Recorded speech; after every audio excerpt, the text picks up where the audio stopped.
Welcome to All in All. And welcome to you, our listener. Great to have you with us for another deep dive. Today, we're jumping into a film that really did something special. It didn't just follow up a successful reboot, it deepened it, darkened it, and made it incredibly compelling. We're talking about Dawn of the Planet of the Apes. Absolutely. And this isn't just, a surface level chat. We've pulled together quite a range of materials, critical reviews, academic papers looking at the themes, lots of interviews with the creators and actors, detailed production insights. Exactly. So what we want to do is unpack all of that. Look at how Dawn actually came about, why it's considered so significant, its impact both technically and story-wise, how it shifted the franchise after Rise, and, maybe surprisingly, how relevant its ideas still feel today.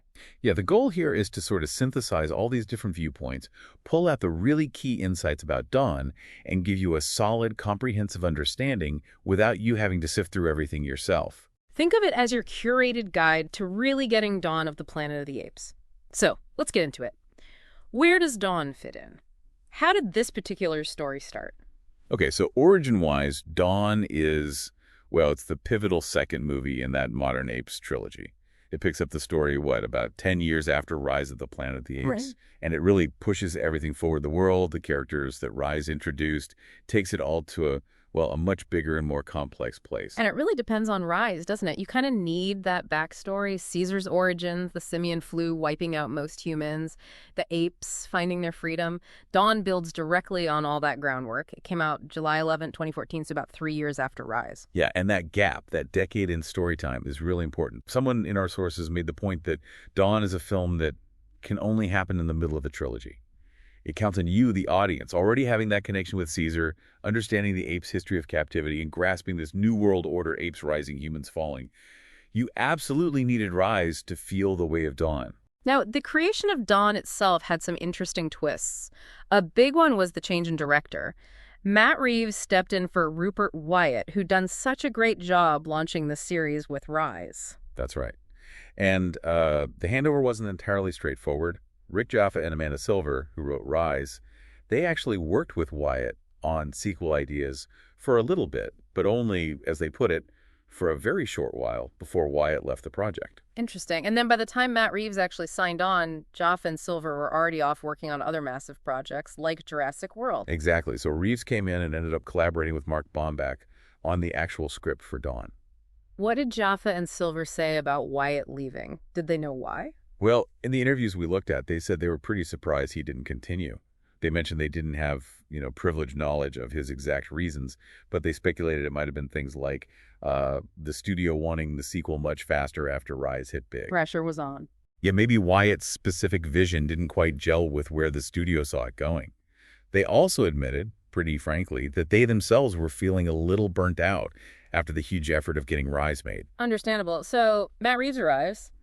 And his first pitch, apparently he thought he was going to get fired. Yeah, that's the story. It tells you how different his approach was. His main idea, the really radical part, was insisting the story needed to be told primarily from Caesar's perspective, from the apes' point of view. Okay. And he also pushed to change the starting point.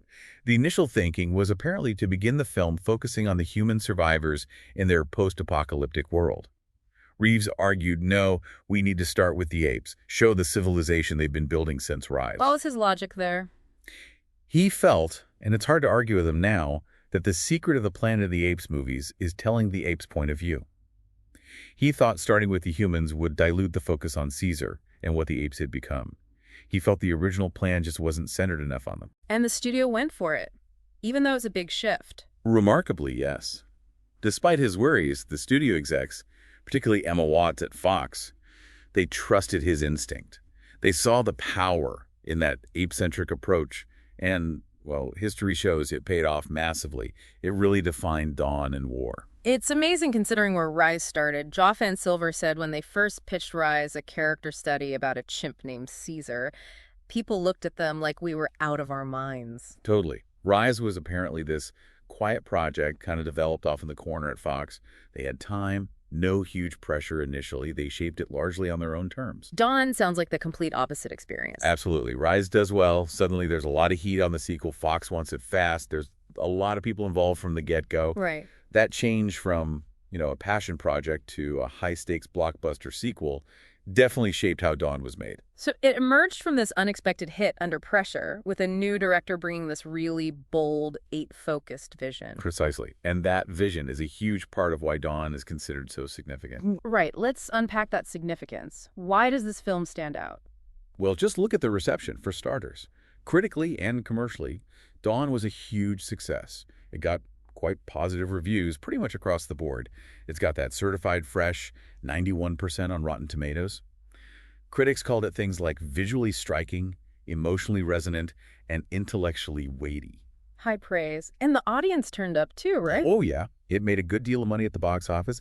At the time, it actually became the highest-grossing film in the Planet of the Apes franchise.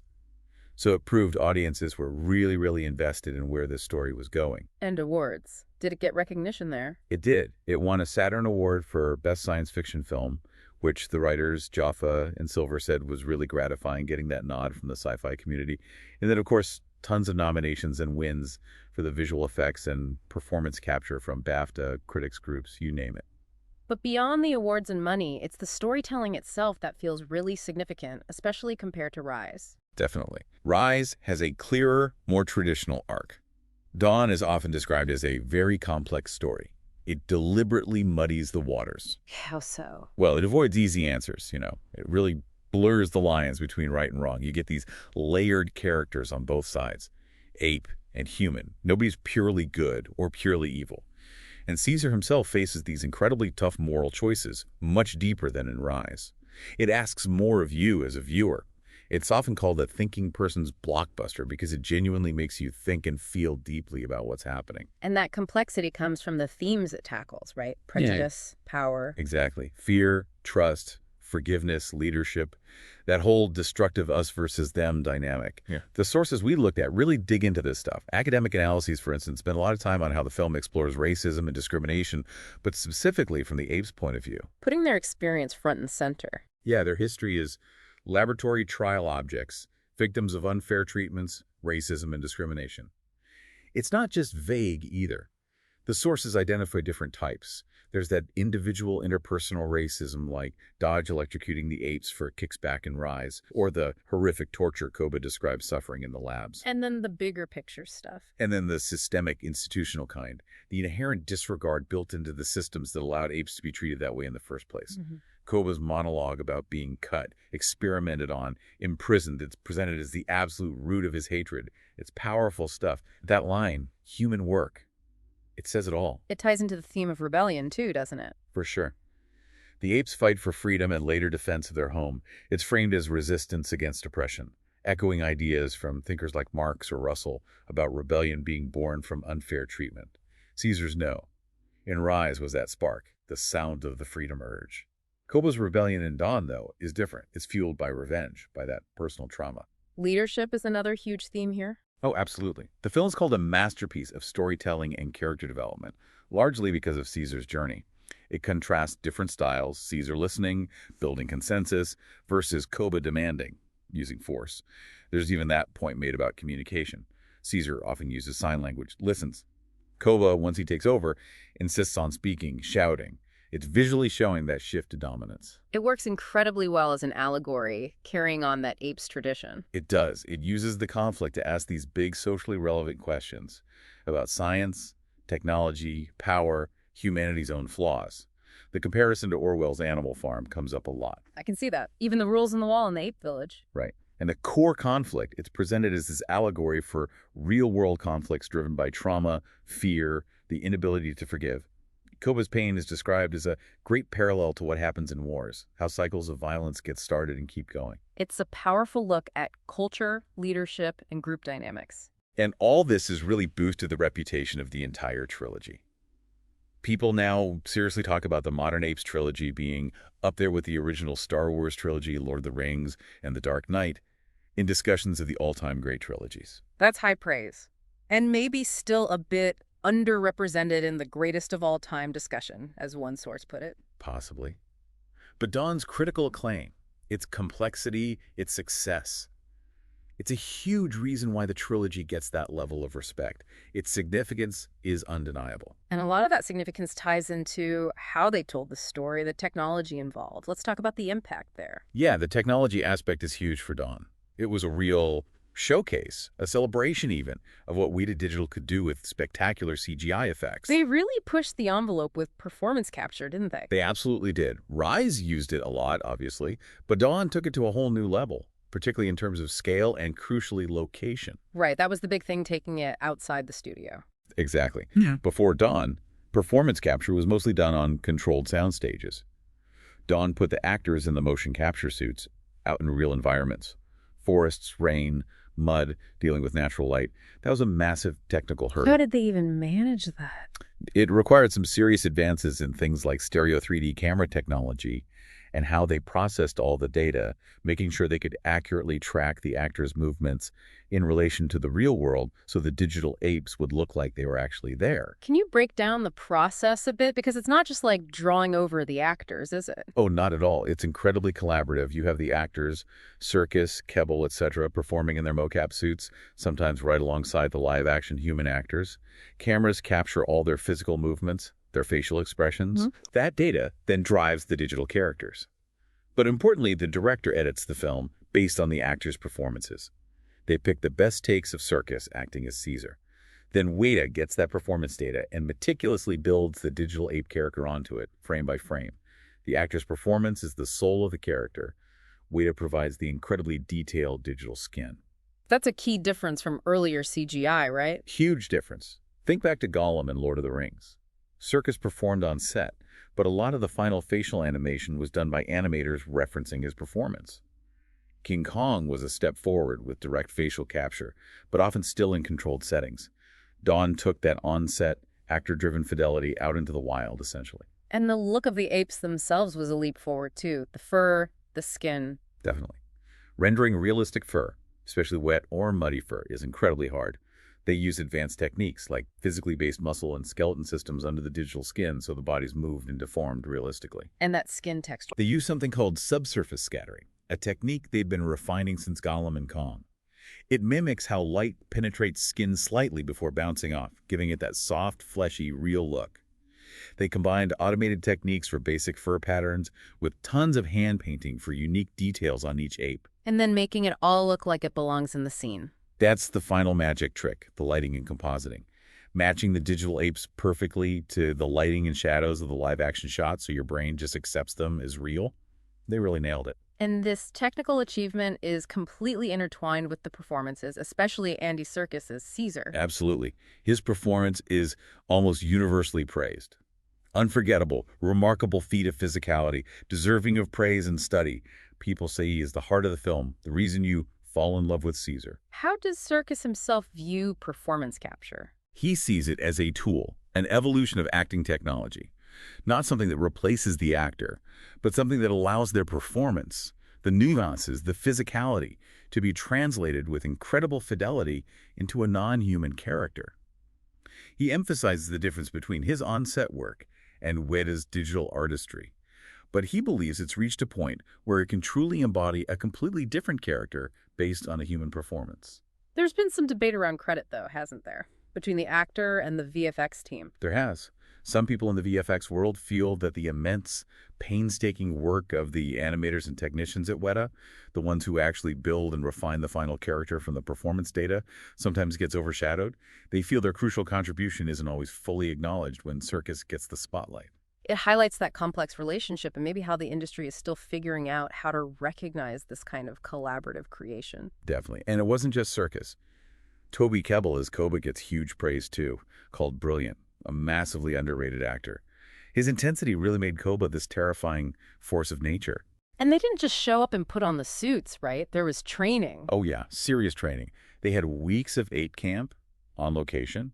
They worked with Terry Notary, who plays Rocket and was also Kong in Skull Island, to really internalize ape movement and behavior. That dedication to the physical side really grounded the performances. Even other characters, like Maurice. Maurice, played by Corinne Conneval, is often singled out for how incredibly realistic the digital rendering was. The eyes, the fur, just stunning detail that sold the character's wisdom and soul. So the impact was huge on both the technology side and on enabling these incredibly powerful performances. And that combination directly influenced how the characters and story developed within the franchise. You definitely feel the characters are more fleshed out in Dawn, especially the apes. Koba's the perfect example. His backstory, that lab trauma, isn't just mentioned. It actively drives the plot.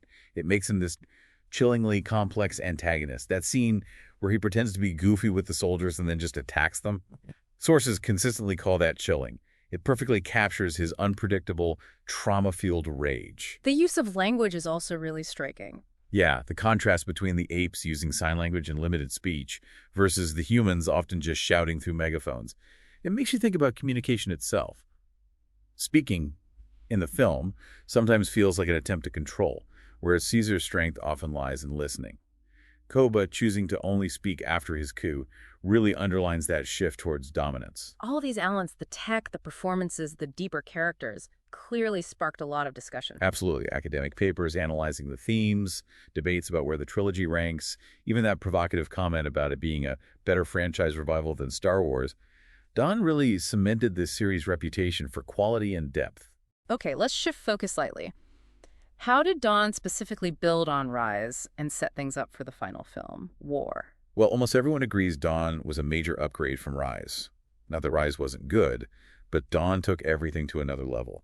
The complexity, the ambition, the emotional weight. How did the structure or feel change? Rise had that pretty clear hero's journey for Caesar, right? From captivity to leading the escape, had a very defined shape. Dawn is, like we said, much more complex. The lines are much blurry. It feels less like a simple hero story and more like a tragedy unfolding, exploring leadership and conflict in a messier, more realistic way. It definitely feels darker. Oh, undeniably darker and more intense.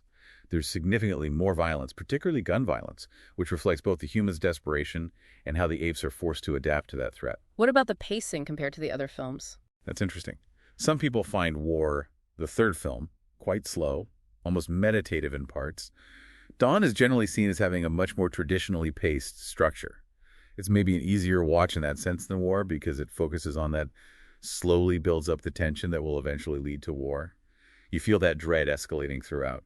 Do all the sources agree Dawn is the best or the peak? Not unanimously. You get some extreme takes, like one source saying Dawn is so good it makes Rise feel like a tedious bore, almost skippable, which seems a bit harsh. But then you have others who felt Dawn fell short of Rise and War in regard to the emotional storytelling part, finding the character beats maybe less resonant than in the other two. So there's some variation in opinion, likely stemming from Dawn's more ambiguous, complex emotional core compared to the clearer arcs of the first and third films. But in terms of the world building, Dawn definitely evolved things. The Ape Society. Hugely. After Rise, Caesar led them into the Muir Woods. Dawn shows us what they built there over 10 years. It's not just a group of apes anymore. It's this developing civilization, hundreds of them living in a self-governed and harmonious society, at least initially. With structure and learning. Yeah, the film shows levels of social stratification, learning, and fixed dwellings. You see the emergence of culture happening, moving beyond just survival as they start interacting with human technology like electricity and guns. And Caesar's role changes too. Absolutely. In Rise, he's the revolutionary leader. In Dawn, he's trying to be the statesman, the peacekeeper. He's trying to maintain this utopia he's built, initially wanting to keep apes and humans separate for safety. But circumstances and internal pressures force his hand. He's overtaken by events. And that internal pressure is key, right? The conflict within the apes themselves. That's a massive evolution from Rise. In Rise, the main conflict was apes versus their human captors. Dawn introduces deep divisions within the ape community, mainly through Koba. Koba isn't just challenging Caesar's leadership, he's challenging Caesar's core belief in the basic goodness of apes.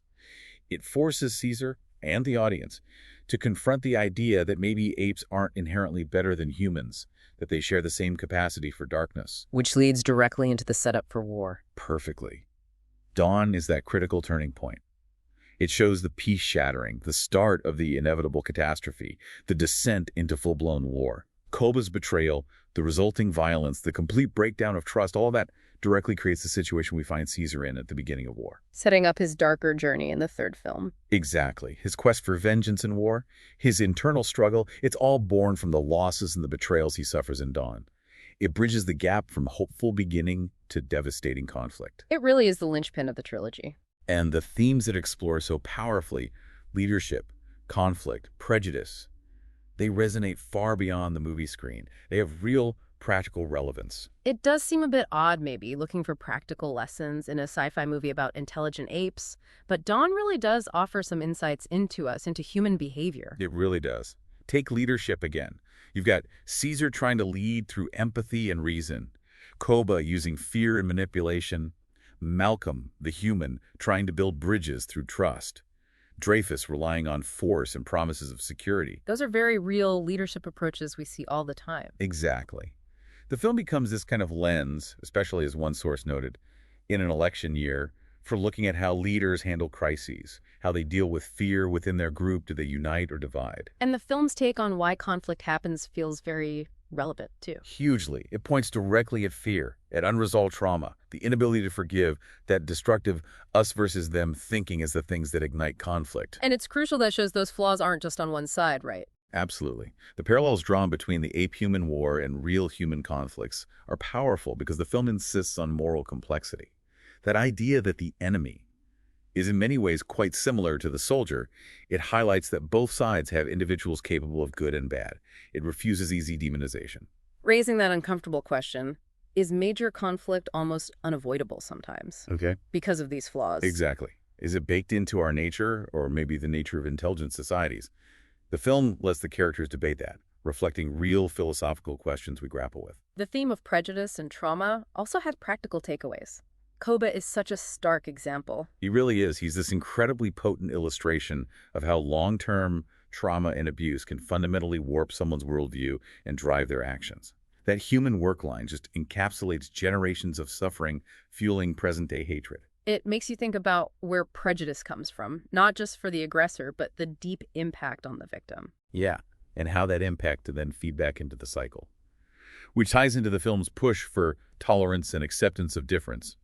By showing apes and humans sharing fundamental traits, love, community, fear, violence, it argues for recognizing our fundamental similarities beneath the surface differences.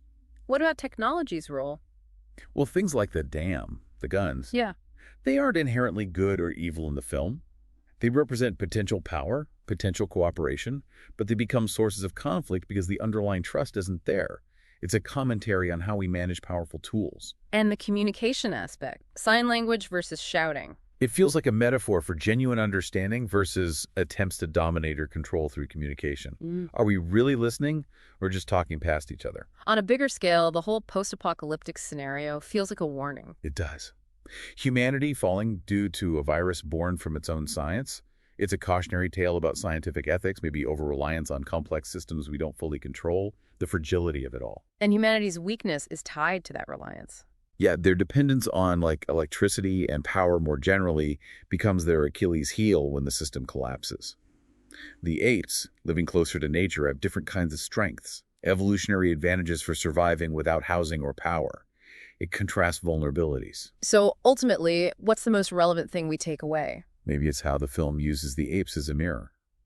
By telling the story through them, it lets us examine human nature, what constitutes the genuine progeny of common humanity, as one source quotes Samuel Johnson from a bit of a distance, maybe more objectively. And the tough realization is? The tough realization, especially for Caesar, is how much like humans we are. Confronting that shared capacity for darkness, for prejudice, for violence, realizing it's not just them, it's potentially us too. That's a profound and unsettling message. But it's not entirely hopeless. No, despite the bleakness, there are moments of compassion, of loyalty, of sacrifice. It leaves you questioning whether cynicism is the only response, or if those moments of good offer a reason for hope, even amidst the conflict. It forces you to look beyond simple labels. So we've really covered a lot of ground here with Dawn of the Planet of the Apes, from its interesting origins and the vision Matt Reeves brought, To its massive significance, both critically and commercially, and the complex themes it tackles. Yeah, and its incredible impact on visual effects, performance capture, and character-driven storytelling in blockbusters. We looked at how it evolved the story from Rise and perfectly set the stage for War. And finally, how surprisingly relevant its exploration of leadership, conflict, trauma, and prejudice still feels today. It really cemented its place, didn't it? As a standout film in modern sci-fi and a high point for the entire franchise. Absolutely. So, as we wrap up, here's that final thought for you, our listener, to maybe chew on. The film paints a picture where conflict seems almost inevitable, fueled by fear and these inherent flaws we see in both apes and humans, blurring that line between us and them. If both sides show this capacity for incredible good but also terrible cruelty, is Dawn hinting that true lasting peace between different groups, especially those with deep-seated trauma and fear between them, might just be an impossible dream, always fragile, always vulnerable to being broken by the echoes of the past? A heavy thought to end on, but one the film definitely provokes. Thanks for listening to All in All.